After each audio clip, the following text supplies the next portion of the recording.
Hava näme geldim? Hey vay. On hemen geldim. Sen almana geldim. Kim alıp gittiya seni gününe işten? Böyle däýindi biz uruşduk gutardy emme zat. Näme söylemek diyecek bolam? Hava söýemek, gelmedi, görmedi, söýmedi.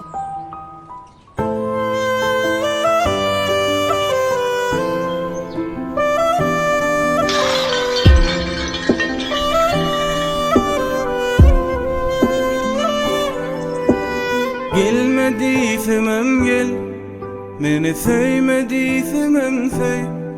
Vallahi yerek deldi aýsam eýerde alaýanymy bil.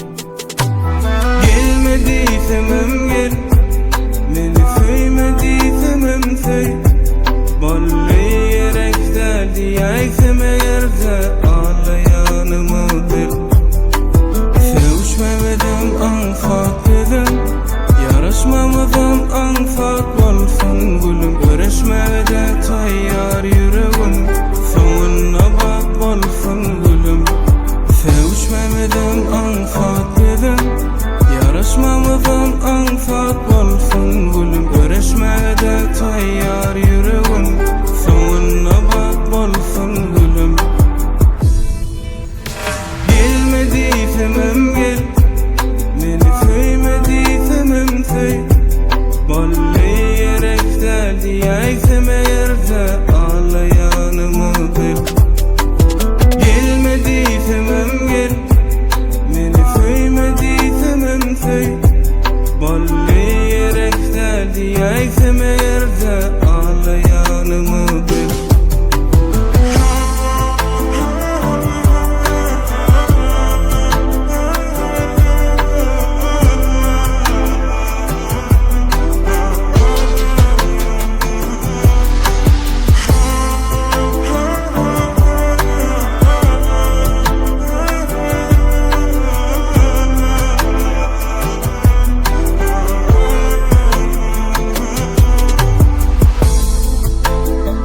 Ene biz yine duruşduk. Diýmesi zatlar diýdik. Näme gazandyk? Dilim gelmediyse-de, söýmediyse-de, yüreğim başga bir zat diýer.